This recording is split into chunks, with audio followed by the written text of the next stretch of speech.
My friends at Easy Cater are workplace catering pros, helping you find food for everything from daily employee meals to staff meetings and special events. Visit easycater.com/leaderassistant to find out more. Hi, my name is Nellie Jacob, and today's quote is from Oprah Winfrey, and it's "Leadership is about empathy. It is about having the ability to relate and connect with people for the purpose of inspiring and empowering their lives." The Leader Assistant podcast exists to encourage and challenge assistants to become confident, game-changing leader assistants. The Leader Assistant podcast is brought to you by Goody. If you send business gifts to employees, clients, or sales prospects, Goody is a game changer. You can send one gift or hundreds at a time without ever worrying about shipping details. With Goody, your gift recipients provide all their shipping info, and they can even swap out your gift for another option if they prefer. It's free to start gifting, and you can get a $20 credit when you sign up. Oh, and if you mention you heard about Goody from the Leader Assistant podcast, Goody will add an extra $10 credit to your account. So go to leaderassistant.com/Goody, that's GOODY, to start gifting today. Again, that's leaderassistant.com/Goody. Hey friends, thanks for tuning in to the Leader Assistant podcast. It's your host, Jeremy Burrows, and welcome to episode 159. You can check out the show notes and stream this episode or share this episode with others by going to leaderassistant.com/159. leaderassistant.com/159. And today I am speaking with Nellie Jacob, and Nellie is in Toronto, Canada. Nellie, how's it going? It's going great, Jeremy. Thanks for having me on. Yeah, I'm excited. So I posted a video the other day. I call it the Assistance Lead Animation video. I posted it on LinkedIn, and you commented on it and then shared it. And I thought you had some really good insight when you shared it. And that's kind of how we connected. And I said, hey, be on the show. Or maybe you said, hey, can I be on the show? I can't remember which one, but I'm excited to be talking with you and love to talk with assistants from all over the world and with different experiences. So tell us kind of a little bit about your story. Where did you grow up and how did you end up becoming an assistant? Well, I grew up in Toronto, spent my whole life in Toronto, and I was actually a first-generation Canadian and grew up with immigrant parents. They didn't speak English very well. So I ended up, as the oldest in the family, becoming the translator, becoming the person that was the go-to for a lot of things at home. And what I realized later on in life, it was really the practice ground, I think, for me building up a lot of my own skills. And those skills ended up leading me to getting a job as a receptionist in a telecommunications company here in Toronto. And it wasn't long after I started in that role, I think it was 6 months after I started as the receptionist, an opportunity came up to become an assistant, an admin assistant. And I quickly jumped on it, just read the job description. And I thought, oh my gosh, this is all the stuff that I do at home for my parents, just keep them organized and really kind of direct things and keep a whole team kind of organized and scheduled. So it instantly attracted me to the job description. And so I jumped on it and I got the job. And I really, really enjoyed it. I worked with a number of directors, and from there, I actually ended up providing regular backup support to the executive floor. I had the opportunity actually to work for the executive floor, but it was in downtown Toronto, and I was sort of in the suburbs, and wasn't interested at the time in going down there full time, and actually quite enjoyed supporting different executives, across all departments. So use that to really build up my skills as well in terms of becoming pretty versatile across the organization and recognizing people in all departments. So it was from there then that I went on to become a program manager for a pretty large not-for-profit, and became a program manager and then an event manager. Left that after I had kids, and then went back to becoming an executive assistant for the CEO of another not-for-profit, and worked there for 10 years, supporting the CEO and the CFO and working with boards. And then actually in the last couple of years, I ventured off and tried to start my own business because I had become a certified strengths coach.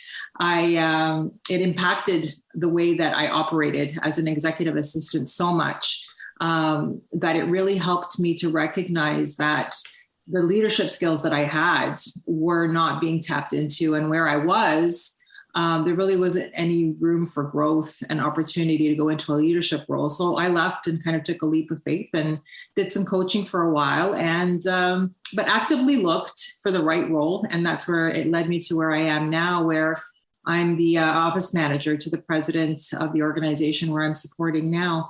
And it's fantastic. I have a few people reporting to me. I'm still able to do a lot of the assistant things that are related to calendars and strategy and helping the senior team stay on track with things. So it's really aligned with my skills, my talents, my strengths, and it's a role that I really enjoy.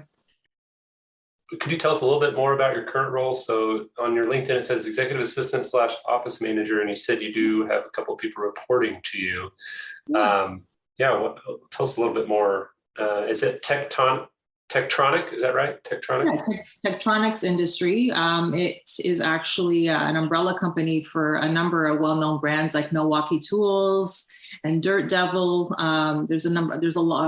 Quite a few lines that we carry in terms of tools and home care products. I am the executive assistant in the respect that I help the president with the day-to-day function, his calendaring, travel, that type of thing.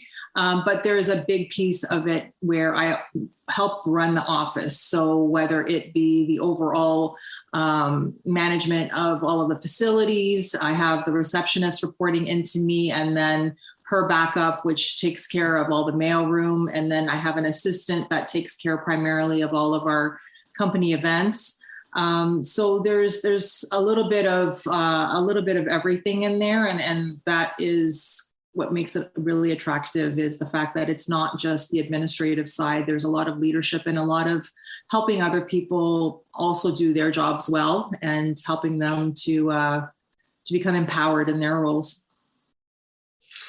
Great. So the video that I shared has kind of this two characters. And for those of you listening that haven't seen the video, you can go to assistantslead.com and watch the 37-second animation video that I'm talking about, assistantslead.com, and I'll put it in the show notes as well. But the video basically has two characters, and they're walking in a park, and one of them says, "Hey, what do you do?" And the other one says, "I'm an assistant." And so person who asked, "What do they do?"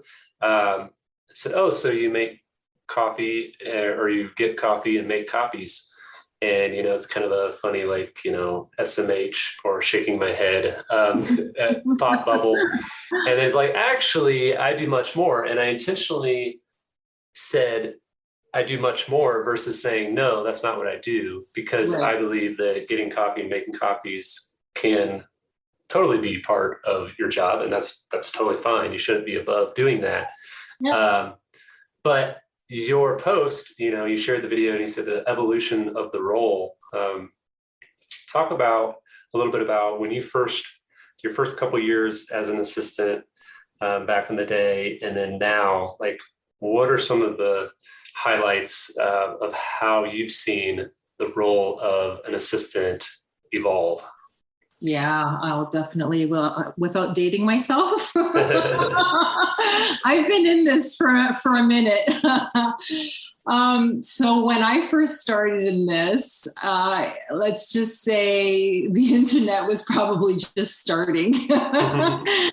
And before we rapidly used emails, we used fax machines and intercompany mail and that type of thing. So it was a completely different way of operating it. And that's what I loved about your video. It really gave the role a voice when you think about it. Like it really gave it a voice in terms of saying, yeah, you know what?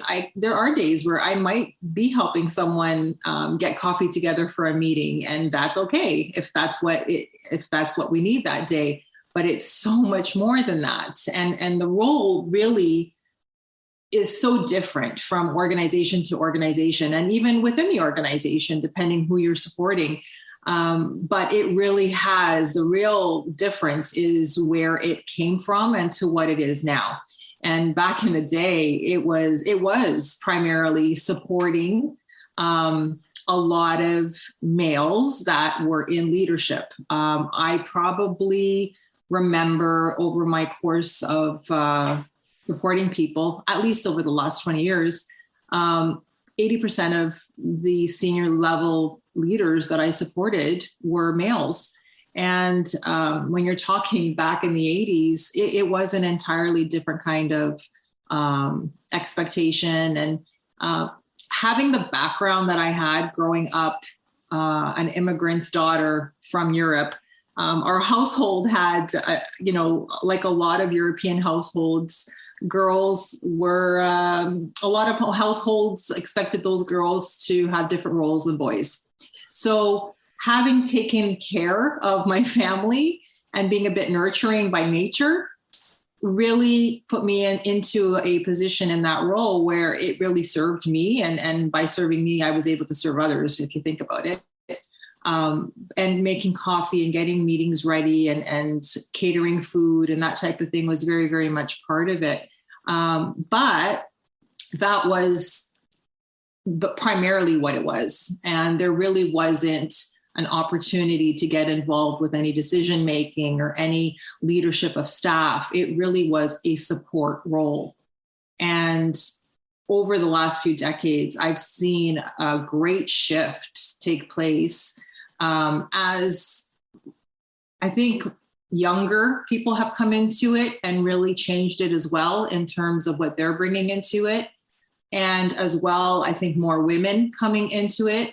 And I think men as well, like even just men as well, like are recognizing that the role itself has an opportunity to tap into talent that hasn't been done before in the past. So executives are now seeing their executive assistants or their admin assistants as individuals that are almost like their right hand in terms of keeping a pulse on what's going on in the office, an extension of what they're doing with their senior leadership team.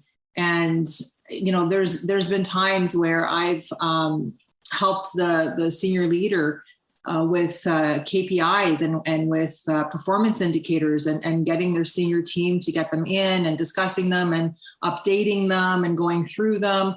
And I mean, that's something that would have never happened 25 years ago. So it really has evolved. It's very much a strategic role now.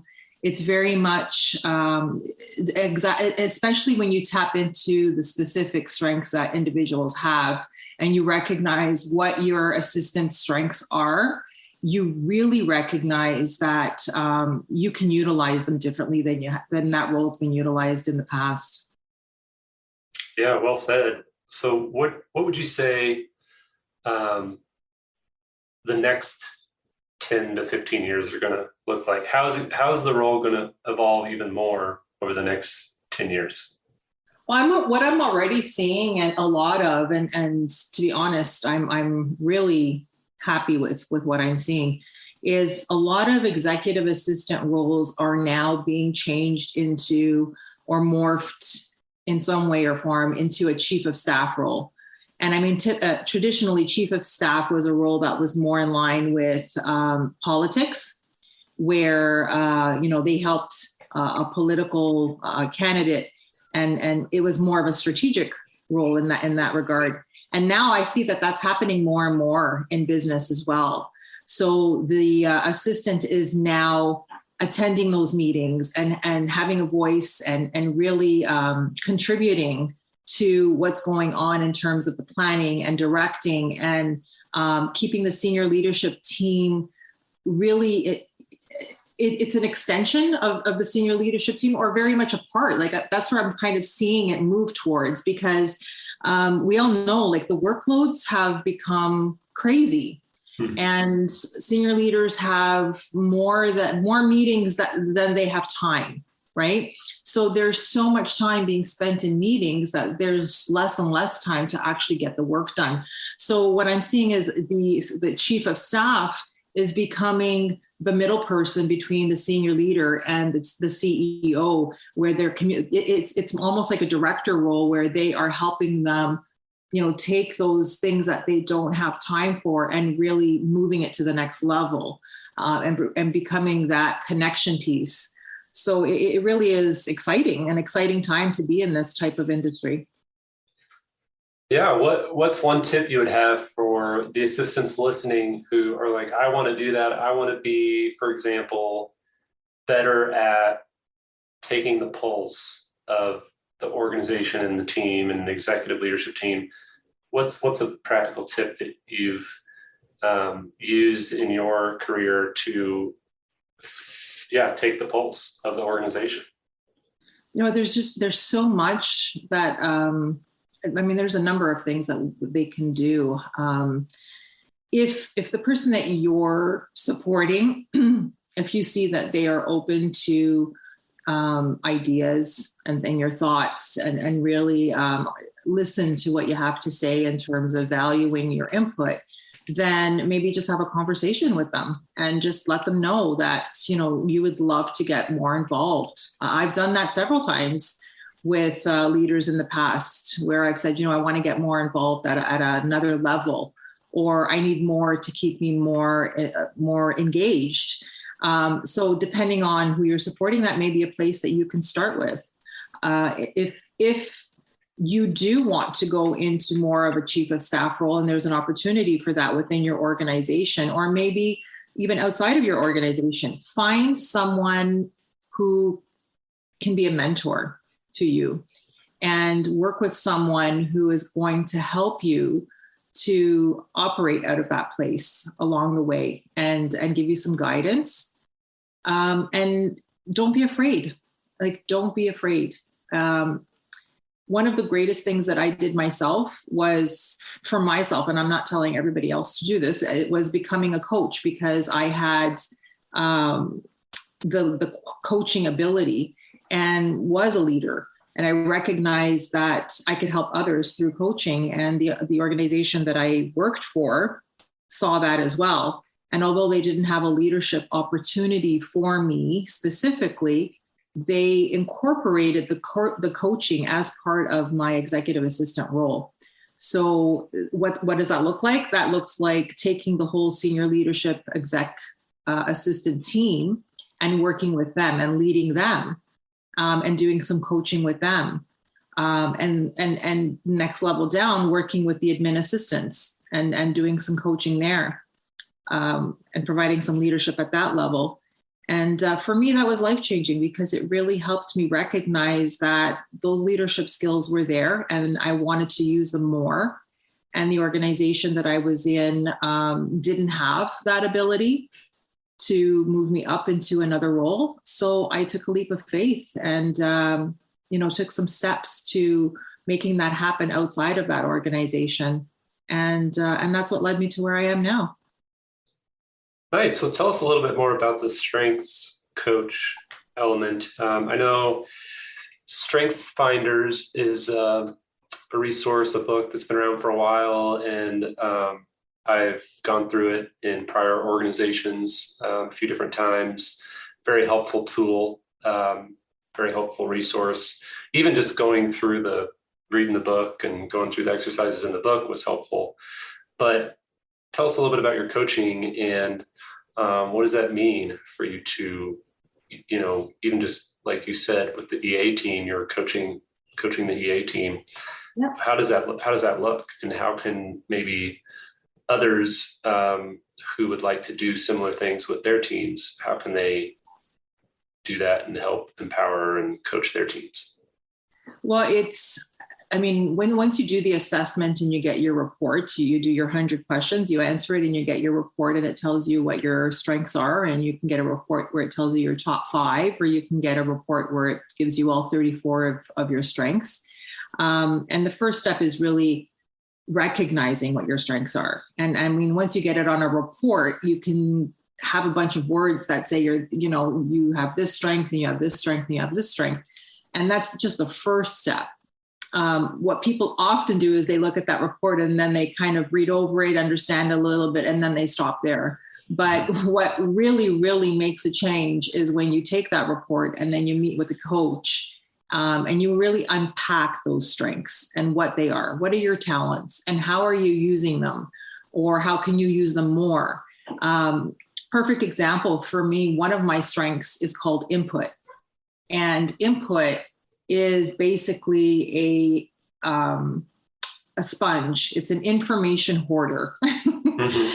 So I am really, really good at gathering information really, really quickly. And so the input will be the person while people are having conversation, they're Googling the information. And before they finish the talk that they're having, you already have data for them. So being that person, the information gatherer, every person that I meet, every interaction that I have, I am gathering information from those interactions and I'm storing them so that when I need that information at any point, and it can be a personal conversation, a professional conversation, it can be an article I'm reading, that storing of information comes out at any time, any place. And it is very, very helpful when you are either creating strategies to move forward. It's great when you're doing research and you have to gather information for a decision that you have to make or an event that you're running.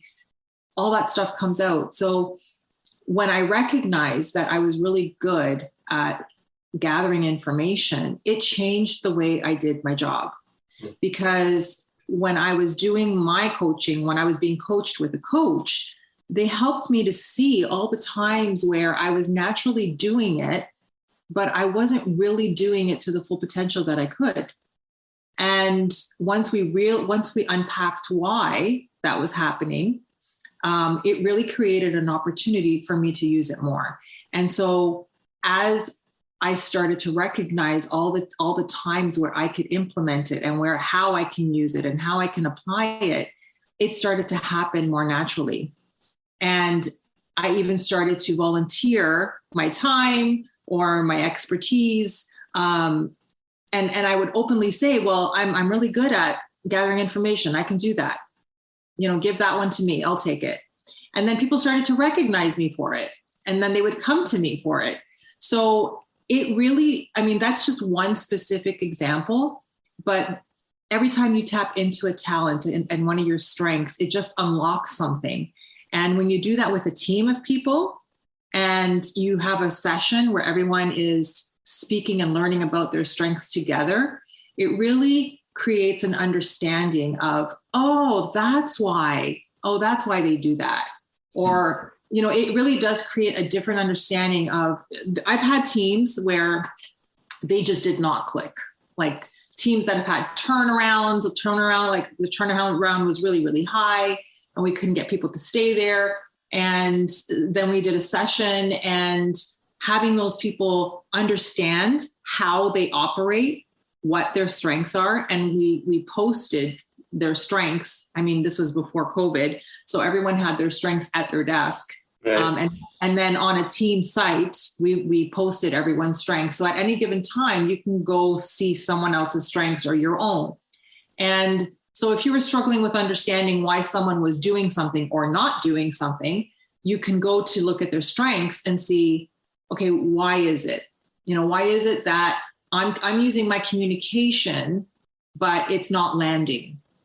And then once everyone starts to understand their strengths, they come at it from a different place. They don't see the challenge of, being difficulty or an obstacle. They see the strength as, okay, so how can we utilize the strengths that are on here differently? And it does. Yeah, it changes everything. Yeah, I've seen it before too, where, you'll see a team that's struggling, or there's obviously room to grow with a certain team. And, you do these assessments and you realize that, that's because everyone has the same strength. And we're missing, there's a big gap of these other strengths. And maybe when next time we hire someone, we should consider this. Yeah.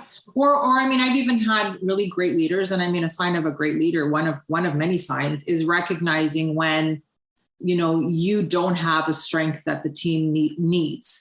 So who on your team might have that strength? Who will you empower on your team to do that part? And you can provide that as an area of development, perhaps, if they're interested, to take on that part. And just because you're a leader doesn't mean you have to do it all. A great leader recognizes who they have on their team and uses their strengths. Mm-hmm. So that's where it has really been very helpful. That's great.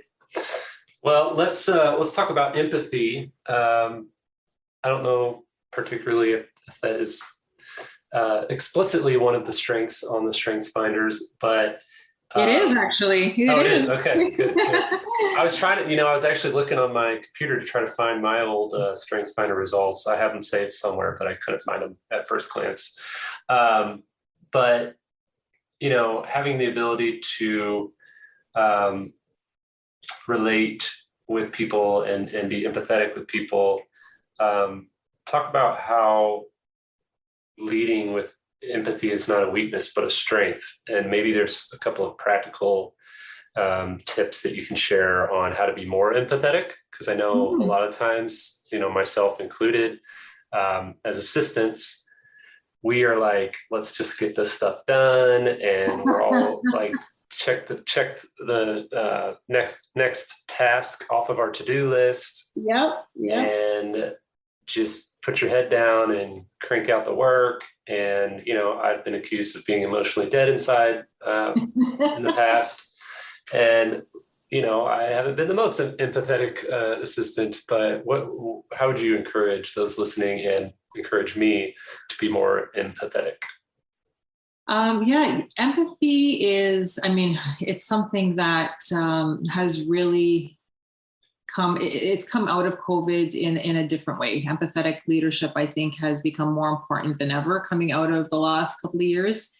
And it is an opportunity to look at the people that you are working with, whether they report to you or whether you're just working with them and collaborating with them, and to see the person.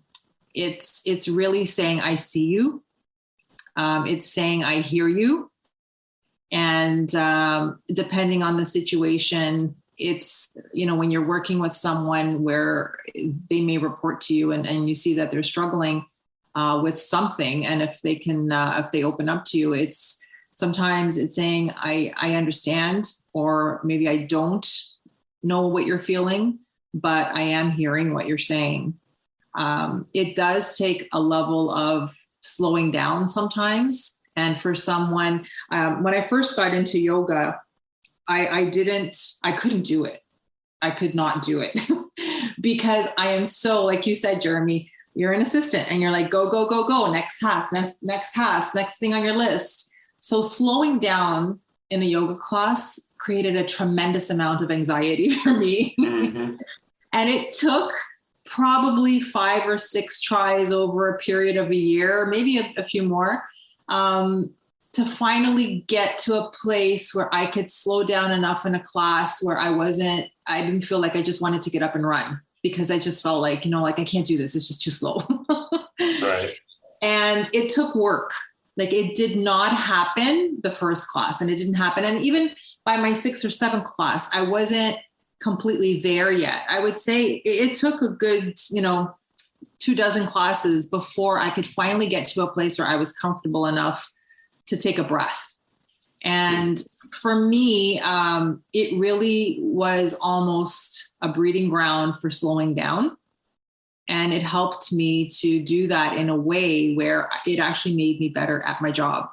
Because in the roles that we're in, sometimes we think faster, next thing, get it off the checklist, deadline, get this out, clear out the inbox is the successful way of doing it, right? Mm-hmm. But sometimes successful doesn't always mean that. Sometimes successful means actually going a little bit slower so that you can get further. And for me, that was big in terms of recognizing that by slowing down, I can see people. And when I saw people and I was hearing them, I was better able to empathize with them.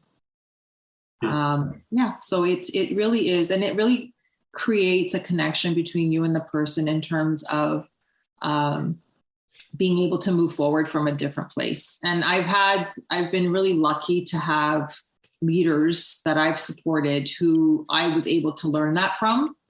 Every experience is a learning experience, and I've had leaders that did not have it, and I've had leaders that have.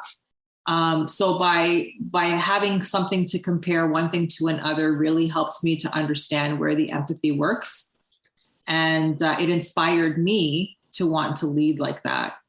And so, just listening and telling people, if it's someone that reports to you, if you do have people reporting into you, it's just saying, I see you're struggling, or is everything okay?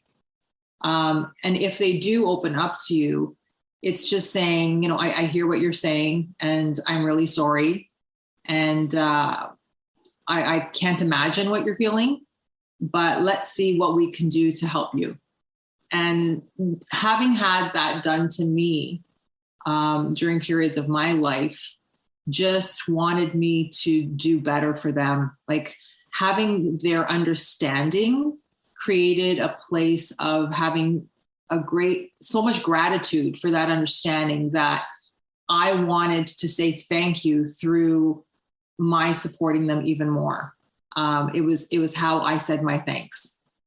And as I've had an opportunity now to lead others, and I use empathy through my own leadership style, I see it in the way that others respond as well to me. And it really is, it's kindness in action. That's what it is.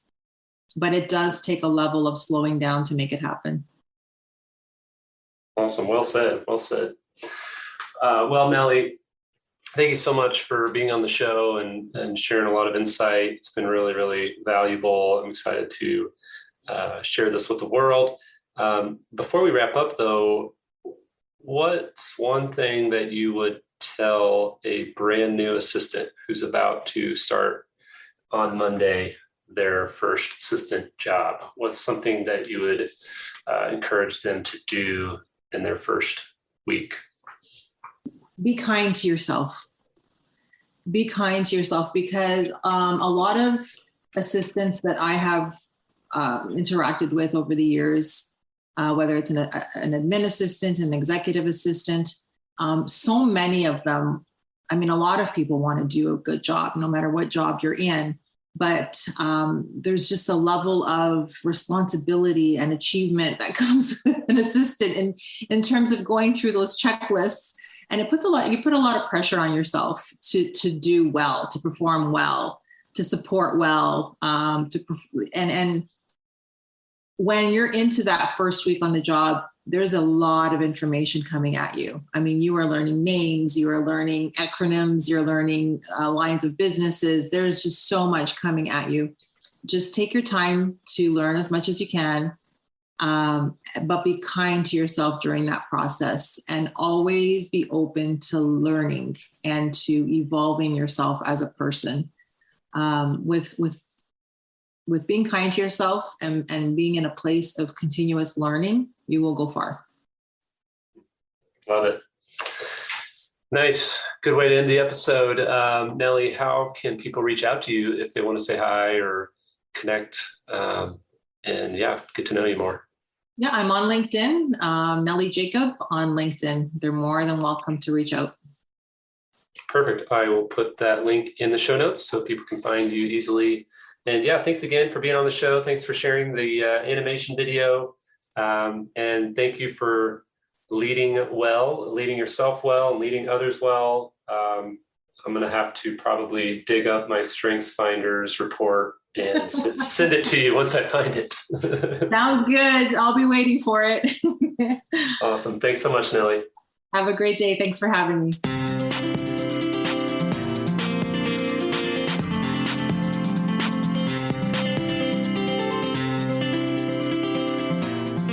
Please review on Apple Podcasts. GoBulls.com